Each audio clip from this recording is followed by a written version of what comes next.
Can I call my attorney? You can. You have a passport already? Where am I going? Just hold the top on your finger. Where am I going? You're going to the Dade County jail. Dade County jail. Broward County, right? No, this is right here. The one on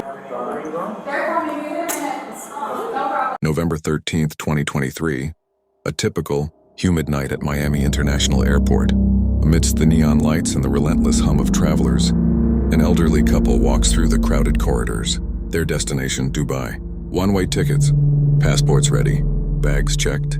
They move toward the gate with the quiet confidence of people who believe they've finally left their past behind.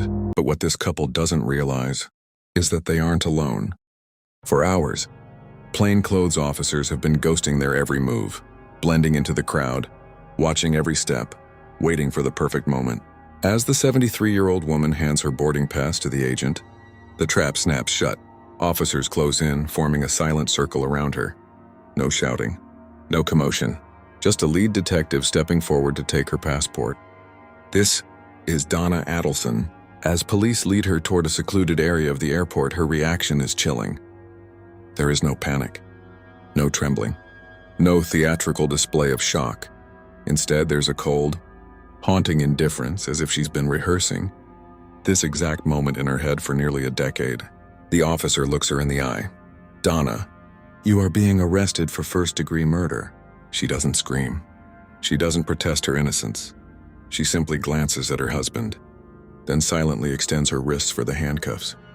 Any other grandmother would be hysterical facing a life sentence. But Donna, she utters just one word, "Okay."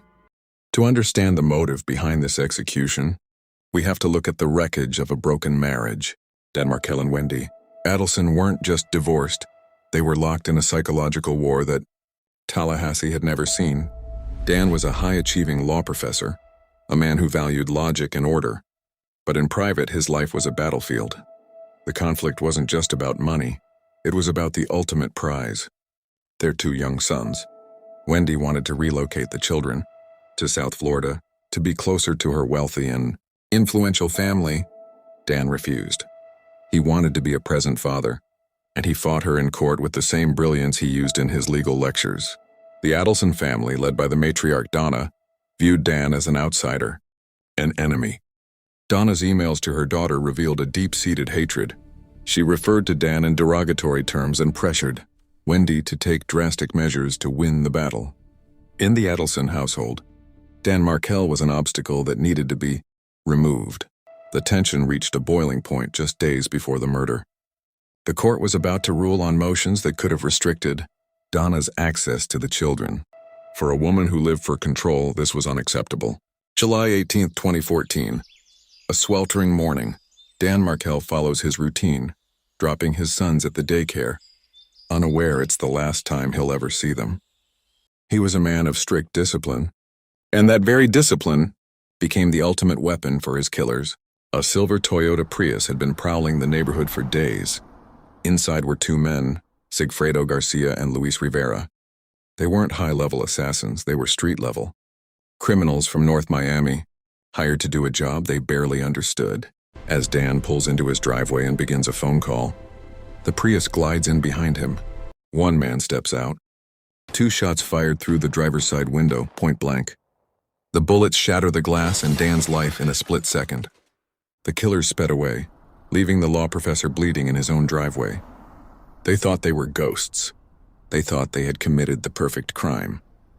But they left behind a trail of digital breadcrumbs, cell tower pings, bus tickets, and GPS data from that silver Prius would eventually tell a story that no lawyer could argue away. Just hours after the murder, Wendi Adelson's behavior began to raise serious red flags for investigators. She told police that her brother Charlie had joked about hiring a hitman, but she didn't just mention it once, she brought it up repeatedly, almost as if she were testing the water. During her lengthy interrogation, Wendi seemed more worried about her own reputation and her Best Buy appointment than finding Dan's killer. She spoke about the relief of the divorce being over. Meanwhile, the FBI was focusing on Charlie Adelson, a successful dentist, known as the Maestro. Charlie was the family's fixer. He was obsessed with his sister's happiness and his mother's approval. Investigators discovered a complex financial web. Shortly after the murder, Charlie began funneling money to his girlfriend, Katie Magbanua. But these weren't just gifts. It was a series of checks signed by Donna Adelson herself, labeled as paychecks for a job. Katie never actually performed at the family's dental practice. The TV repair alibi was the final piece of the puzzle. On the morning of the murder, Wendi was waiting for a repairman. Detectives believe this was a prearranged signal. If the hit was successful, the TV was fixed. It was a cold, calculated way to communicate that a human life had been erased. For years, the Adelsons believed they had gotten away with it. But the FBI was playing the long game. In 2016, they launched a high-stakes undercover operation known as The Bump. An undercover agent approached Donna Adelson on a public street. He handed her a flyer with Dan Markel's picture and a phone number written on it. He told her, "We know what happened. We need money to keep our mouths shut." Donna's reaction was the opposite of an innocent person. She didn't call the police to report a blackmailer. Instead, she immediately called Charlie. In a recorded conversation at a restaurant called Dolce Vita, the two whispered in terrified tones. Charlie, trying to stay calm, told his mother, if they knew anything, we'd already be in handcuffs. Donna's voice was filled with dread. But what if they do? What if they really know? They were trapped in a web of their own making. The FBI now had the voices, the panic, and the motive. It took years, but finally the Maestro was brought to justice. In a dramatic trial in 2023, the prosecution laid out the entire conspiracy. They showed the jury the money trail. They played the recorded calls. They brought in Luis Rivera, one of the hitmen who confessed to everything and pointed the finger directly at Katie Magbanua and Charlie Adelson.